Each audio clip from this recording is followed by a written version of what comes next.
ਸਤਿ ਸ਼੍ਰੀ ਅਕਾਲ। ਪੰਜਾਬੀ ਰੇਡੀਓ ਤੇ Punjabi TV USA ਇਸ ਸਮੇਂ ਤੁਸੀਂ ਵੇਖ ਰਹੇ ਹੋ। ਅਸੀਂ ਆਦਮਪੁਰ ਦੇ ਸਿਵਲ 에ਅਰਪੋਰਟ ਤੇ ਇਸ ਸਮੇਂ ਮੌਜੂਦ ਹਾਂ। ਪਿੱਛੇ ਮੇਰੇ ਤੁਸੀਂ ਤਸਵੀਰਾਂ ਜਿਹੜੀਆਂ ਦੇਖ ਰਹੇ ਹੋ ਉਸ ਦੇ ਵਿੱਚ ਇਸ 에ਅਰਪੋਰਟ ਦਾ ਨਾਮ ਹੁਣ ਆਦਮਪੁਰ 에ਅਰਪੋਰਟ ਤੋਂ ਬਦਲ ਕੇ ਸ਼੍ਰੀ ਗੁਰੂ ਰਵਿਦਾਸ ਮਹਾਰਾਜ ਜੀ ਹਵਾਈ ਅੱਡਾ ਆਦਮਪੁਰ ਕਰ ਦਿੱਤਾ ਗਿਆ ਹੈ।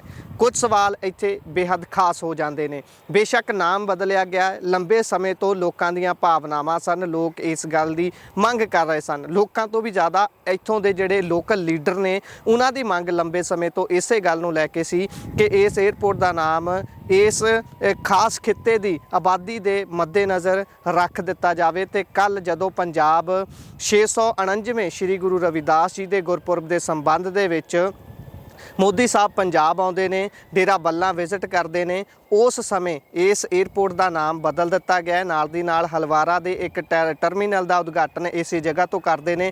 ਉਦਘਾਟਨੀ ਸਮਾਰਕ ਦੀਆਂ ਤਸਵੀਰਾਂ ਵੀ ਤੁਸੀਂ ਸਕਰੀਨ ਦੇ ਉੱਪਰ ਦੇਖ ਰਹੇ ਹੋ। ਪਰ ਦੋ ਸਵਾਲ ਸਭ ਤੋਂ ਵੱਡੇ ਨੇ। ਆਦਮਪੁਰ ਦੇ ਵਿੱਚ ਹੀ 2014 'ਚ ਫਲਾਈਓਵਰ ਦਾ ਇੱਕ ਸਕੀਮ ਪਾਸ ਹੁੰਦੀ ਹੈ ਕਿ ਆਦਮਪੁਰ ਦੇ ਵਿੱਚੋਂ ਦੀ ਫਲਾਈਓਵਰ ਬਣੇਗਾ, ਜਿਹੜਾ ਕਿ 2016 'ਚ ਸ਼ੁਰੂ ਹੋਇਆ, 2018 'ਚ ਕੰਮ ਕੰਪਲੀਟ ਹੋ ਜਾਣਾ ਸੀ। ਪਰ 2016 ਤੋਂ ਸ਼ੁਰੂ ਹੋਇਆ ਉਹ ਕੰਮ ਅੱਜ ਵੀ ਜਿਉਂ ਦਾ ਤਿਉਂ ਖੜਾ ਹੈ।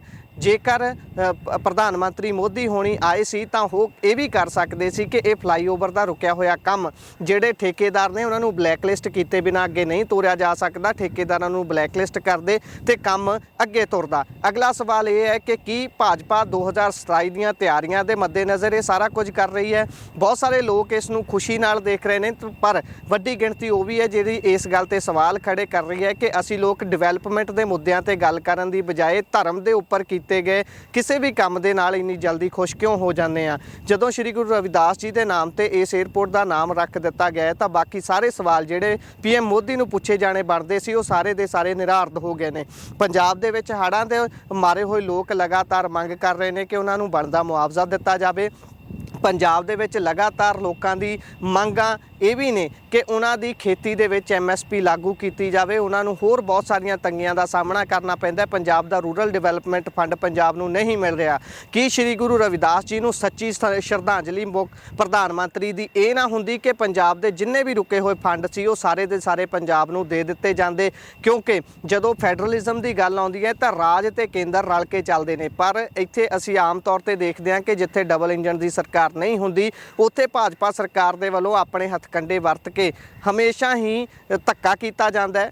ਕੇਂਦਰ ਦੇ ਵੱਲੋਂ ਰਾਜਾਂ ਨੂੰ ਬਣਦੇ ਮੁਆਵਜ਼ੇ ਬਣਦੇ ਪੈਸੇ ਨਹੀਂ ਦਿੱਤੇ ਜਾਂਦੇ। ਇਸੇ ਤਰ੍ਹਾਂ ਦੇ ਨਾਲ ਪੰਜਾਬ ਨਾਲ ਹੁੰਦਾ ਹੈ ਕਿ ਜੇਕਰ ਪੰਜਾਬ ਦੇ ਵਿੱਚ ਮੋਦੀ ਹੋਣੀ ਆਏ ਸੀ ਤਾਂ ਜੇਕਰ ਉਹ ਡਿਵੈਲਪਮੈਂਟ ਦੇ ਕੁਝ ਪ੍ਰੋਜੈਕਟ ਪੰਜਾਬ ਨੂੰ ਦੇ ਜਾਂਦੇ, ਪੰਜਾਬ ਦਾ ਰੁਕਿਆ ਹੋਇਆ RDF ਫੰਡ ਪੰਜਾਬ ਨੂੰ ਦੇ ਜਾਂਦੇ, ਜਾਂ ਕਿ ਫਿਰ ਨਾਲ ਦੀ ਨਾਲ ਜਿਹੜੇ ਪੰਜਾਬ ਦੇ ਵਿੱਚ ਹੜ੍ਹਾਂ ਦੇ ਮਾਰੇ ਹੋਏ ਲੋਕ ਨੇ ਉਹਨਾਂ ਦਾ ਕੋਈ ਹੱਲ ਕਰ ਜਾਂਦੇ ਤਾਂ ਹੋਰ ਵੀ ਚੰਗਾ ਹੁੰਦਾ। ਨਾਲ ਦੀ ਨਾਲ ਜਿਹੜੀ UGC ਬੀਤੇ ਦਿਨੀ ਨਿਯਮਾਂ ਦੇ ਵਿੱਚ ਬਦਲਾਅ ਕਰਕੇ ਲਿਆਂਦੀ ਗਈ ਸੀ ਉਸ ਦੀ ਗੱਲ ਜੇ ਪੰਜਾਬ ਦੀ ਧਰਤੀ ਤੇ ਕੀਤੀ ਜਾਵੇ ਤਾਂ ਇੱਥੋਂ ਦੇ ਖਿੱਤੇ ਦੀ ਆਬਾਦੀ ਦੇ ਮੱਦੇਨਜ਼ਰ ਉਹ ਬਹੁਤ ਖਾਸ ਬਿੱਲ ਹੋ ਜਾਂਦਾ ਹੈ, ਬੜੀ ਖਾਸ ਉਹ ਗੱਲ ਹੋ ਜਾਂਦੀ ਹੈ। ਪਰ ਉਸ 'ਤੇ ਵੀ ਕੇਂਦਰ ਦੇ ਵੱਲੋਂ ਹੁਣ ਸੁਪਰੀਮ ਕੋਰਟ ਦੇ ਵੱਲੋਂ ਰੋਕ ਲਗਾ ਦਿੱਤੀ ਗਈ ਹੈ, ਜਿਹੜੀ ਹੋਰ ਵੀ ਚਿੰਤਾਜਨਕ ਸਵਾਲ ਪੈਦਾ ਕਰਦੀ ਹੈ। ਇਹ ਸਾਡੀਆਂ ਕੁਝ ਖਾਸ ਸਵਾਲ ਤੇ ਖਾਸ ਗੱਲਬਾਤ ਸੀ। ਜੁੜੇ ਰਹੋ ਪੰਜਾਬੀ ਰੇਡੀਓ ਦੇ ਨਾਲ। ਧੰਨਵਾਦ। ਸਤਿ ਸ਼੍ਰੀ ਅਕਾਲ।